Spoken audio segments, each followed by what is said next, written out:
ভাদ্র মাসের সুমিষ্ট পাকা তাল দিয়ে ব্রাহ্মণবাড়িয়ার বিখ্যাত তালমোহন তৈরির রেসিপিটাই আজকে শেয়ার করছি। বাইরে থেকে দেখতে ঠিক সাধারণ তালের বড়ার মতো মনে হলেও ভিতরটা কিন্তু একদম রসে টইটম্বুর, মুখে দিলেই গলে যাবে। তালের রস দিয়ে অন্যান্য পিঠা তৈরির পাশাপাশি এই মৌসুমে একবার তালমোহন বানিয়ে খেয়ে দেখতে পারেন। প্রতি বছর আপনি অপেক্ষা করবেন এটা খাওয়ার জন্য। এজন্য বাটিতে নিয়ে নিচ্ছি 1 কাপ পরিমাণ শুকনো চালের গুঁড়া। এর পরিবর্তে আপনারা চাইলে এখানে ভেজা চালের গুঁড়াও ব্যবহার করতে পারবেন। তারপর 1/3 কাপ দিয়ে দিচ্ছি ময়দা। আটা নয়, এখানে ময়দা ব্যবহার করার চেষ্টা করবেন, তাহলে তালমোহন অনেক বেশি সফট হবে।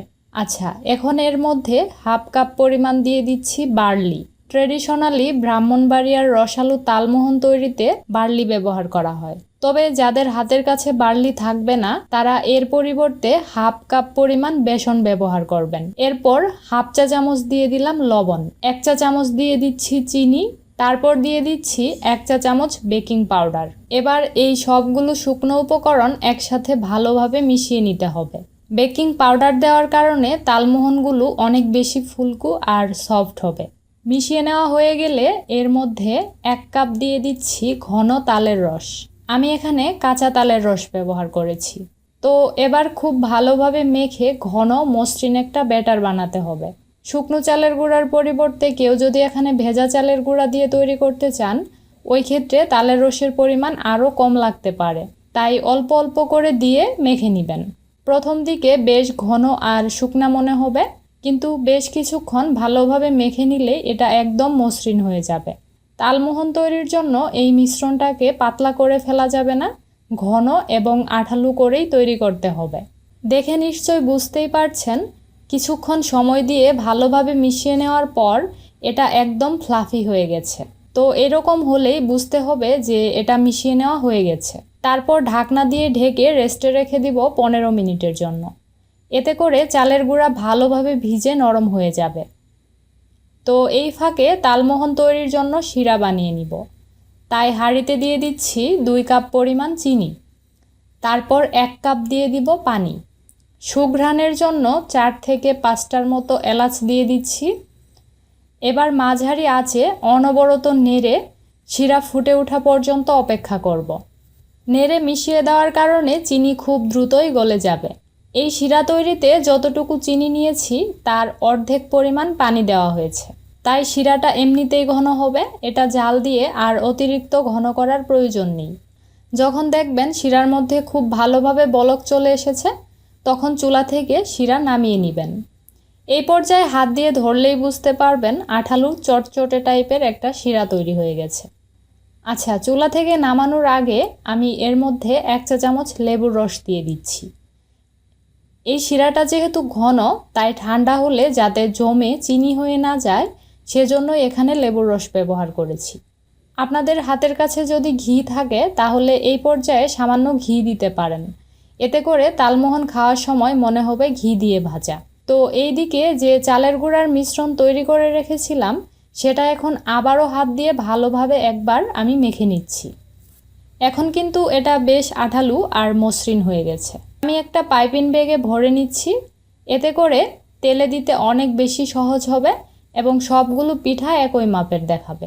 আপনাদের কাছে এরকম ব্যাগ না থাকলে ওই ক্ষেত্রে যে কোনো শক্ত কাগজে ভরে কেচির সাহায্যে মুখের অংশটা ছোটো করে কেটে নিতে পারেন।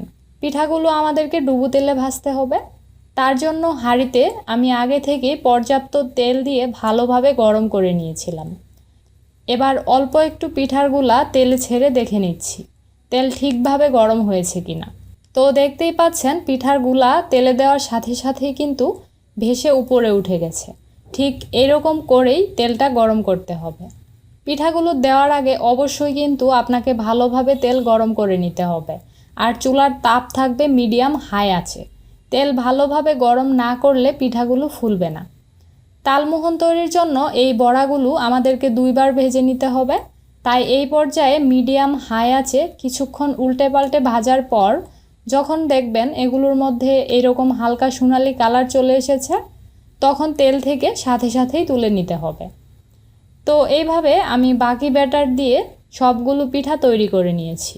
এ পর্যায়ে তালের বড়াগুলো নরম থাকবে। আচ্ছা, এবার এগুলো সম্পূর্ণ ঠান্ডা হয়ে যাওয়া পর্যন্ত এভাবেই রেখে দিতে হবে। যখন বড়াগুলো ভালোভাবে ঠান্ডা হয়ে যাবে তখন আবারও চুলায় ভালোভাবে তেল গরম করে তালের বড়াগুলো দিয়ে দিব। দ্বিতীয়বার ভাজার এই সময়টাতে চুলার তাপ থাকবে মাঝারিতে, আর ঘন ঘন উল্টে পাল্টে নেড়ে ভেজে নিতে হবে খুব সুন্দর গাঢ় লালচে কালার আসা পর্যন্ত। দেখে নিশ্চয় বুঝতেই পারছেন সব দিকে সমানভাবেই খুব সুন্দর কালার চলে এসেছে। এই পর্যায়ে চুলা থেকে নামিয়ে সাথে সাথেই তৈরি করা শিরার মধ্যে দিয়ে দিব। তালের বড়াগুলো দেওয়ার সময় শিরা থাকবে কুসুম গরম, একদম ঠান্ডা শিরার মধ্যে দেওয়া যাবে না। যদি শিরাটা ঠান্ডা হয়ে যায় তাহলে চুলায় দিয়ে আপনি একটু গরম করে নিতে পারেন। গরম শিরার মধ্যে গরম পিঠা দেওয়ার কারণে সহজেই পিঠাগুলো রস টেনে নেবে।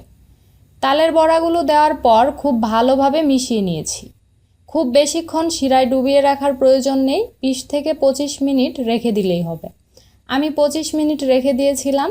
দেখে নিশ্চয় বুঝতেই পারছেন শিরার টেনে একদম রসে টইটম্বুর হয়ে গেছে।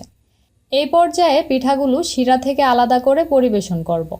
বাইরের দিকটা হালকা ক্রিস্পি থাকবে আর ভিতরটা একদম রসালো।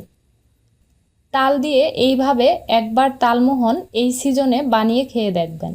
প্রতি বছর এটা খাওয়ার জন্য আপনি অপেক্ষা করবেন। দেখতে যেমন সুন্দর, খেতেও অনেক বেশি মজার। এগুলো ফ্রিজের বাইরে রেখে আপনি 2 থেকে 3 দিন পর্যন্ত সংরক্ষণ করতে পারবেন, একটুও নষ্ট হবে না। আজ তাহলে এখানেই বিদায় নিচ্ছি। আল্লাহ হাফেজ।